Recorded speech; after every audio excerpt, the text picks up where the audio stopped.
Okay, so Eclipse.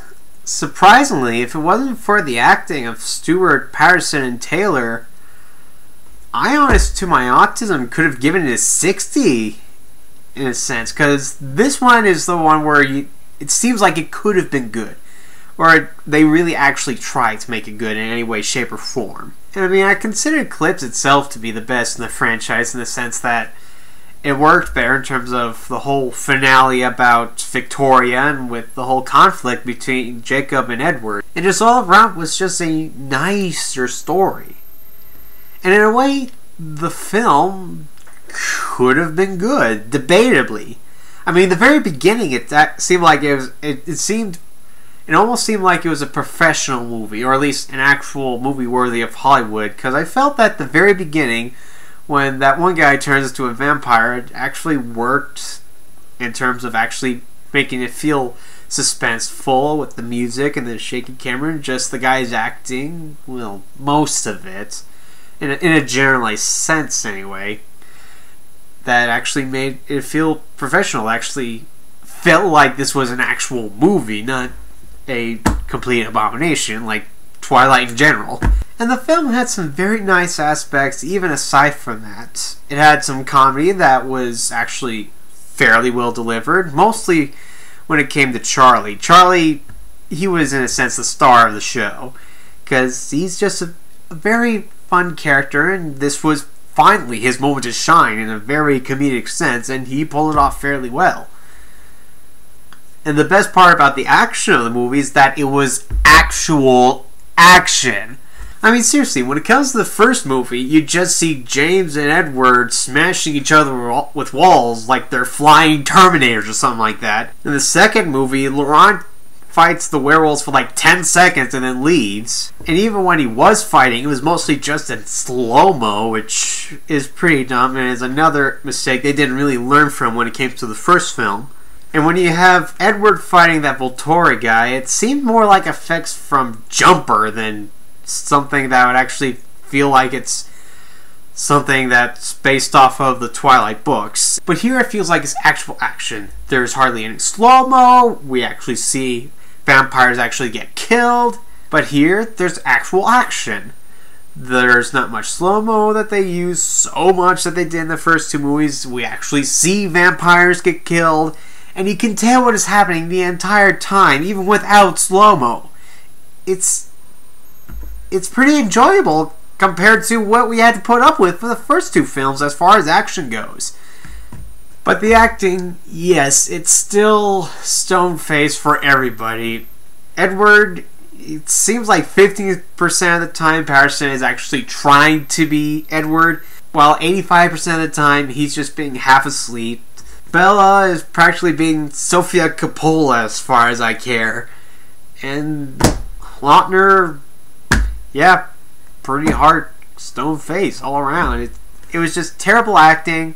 Although personally, I like the acting for the girl who played Jessica, I think it was. That was valedictorian. Because, well, for one thing, she was actually acting. You know, she actually had actual emotion and stuff like that, which is always a plus when it comes to these films.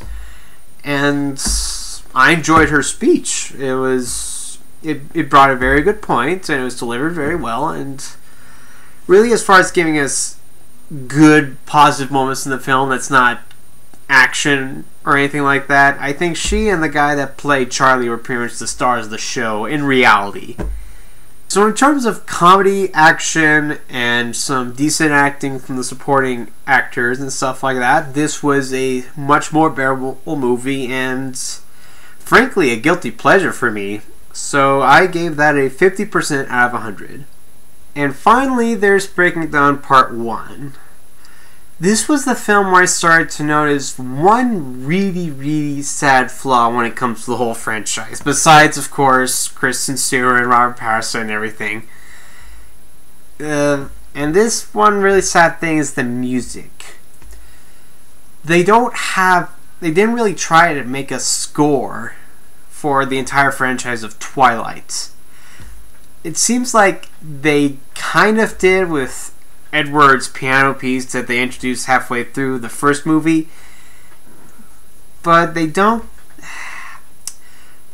I guess they don't give it much effort, I think is the way to put it. They don't actually try to give an actual score that is actually worth remembering. Because really, sure, there are a couple of tracks that they'll play from time to time that's actual orchestra or something like that. But after that, most of the music that's not Edward's piano piece is really just a bunch of really dull and quiet songs that most of us have never heard of or give a crap about. And when it comes to actual orchestra tracks, we tend to not really care or find them anyway enjoyable and memorable or really take notice at all. So I find it particularly sad that on top of all the acting and the horror franchise and all that, that they didn't even really give an effort to actually give an actual musical theme or score to this entire franchise. Just shows how less than half reared they are when it came to really creating this horror franchise to begin with.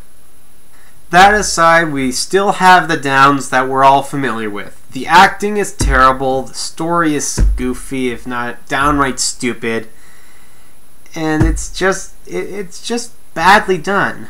But it does manage to have a fairly nice set of ups along with it. Not in the sense that it's as bearable as Eclipse in any way, but comes close.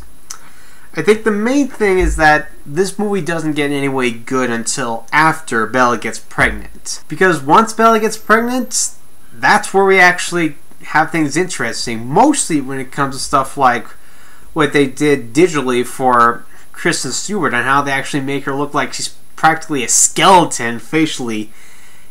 Because, first of all, that looks cool. I mean, I'd watch the movie any day just to see the fascination of how cool she looks in any way, shape, or form by just how she looks like she's starving and she's pretty much just a complete skeleton. It's just cool and fascinating to watch. And I thought the transformation for Bella was actually really good as far as visual effects went.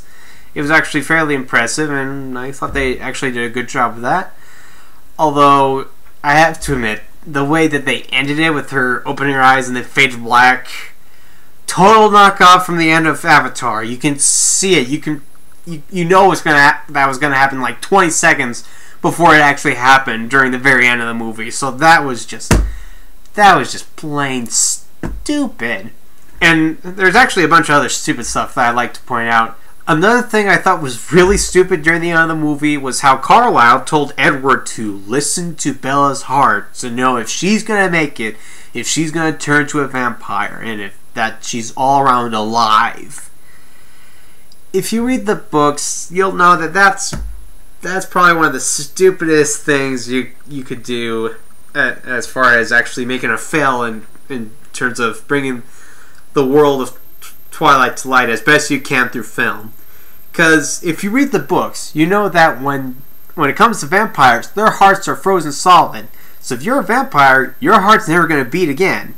So when they're trying to find out whether or not she's going to make it, if she's going to turn to a vampire and she's all around alive, you can't tell by listening to her heart. If she dies, she dies, but if she lives, you still won't hear her heart, because that means she made it and she's going to turn to a vampire and her heart's going to be frozen solid forever. So pretty much either way, her heart's not going to beat in any way, shape, or form ever again. So it's like, why would you make that suggestion when that in no way is going to help you know if Bella's going to live? Another thing you gotta really like as far as making fun of Twilight is part of Patterson's acting. Because around the second half of the film, he tries to be angry. And when I say that, I really mean that when he tries to be all frustrated and mad at Bella, all you could think with all your Twilight-hating heart is, "Oh, isn't that so cute? Patterson's trying to be so angry." And, well, it's true. You can't really buy him being angry in any way, shape, or form while you know that he is going to be expressionless as frick as long as he is still Edward Cullen in this franchise. You just can't buy his angriness or any laughing or stuff like that so long as he's still being Edward Cullen with no expression whatsoever, just the way that he's being directed to so throughout pretty much the entire franchise. It's sad considering that in a way he still kind of is an actor outside of Twilight, but it's true. You can't buy. I couldn't buy it. I couldn't buy him actually being angry in any way, shape, or form while he was being Edward, because it's pretty much just the way that I expressed it. If he tries to be angry, all he could think is just make fun of him that he just tries. Just go, "Aw, nice try. You try to be so angry." It just couldn't be done. I hate to admit it, but it couldn't. So really this film is only enjoyable in terms of things to make fun of Twilight even more, and that the effects are better in terms... Well, this film is enjoyable just for the technical and visual things that we witness with Bella being pregnant and what happens after that, and after he gives birth to Renesmee. So I give that one a 40% out of 100, so yeah, it wasn't that great of a movie. Still, it seemed in some ways it was better than the other films, but in some other ways it still wasn't that great of a movie. So yeah, that's basically my 2 cents about the Twilight series so far, and I look forward to witness the end of the Twilight series with Breaking Dawn Part 2, and I'll basically see you then when that happens. So see you then.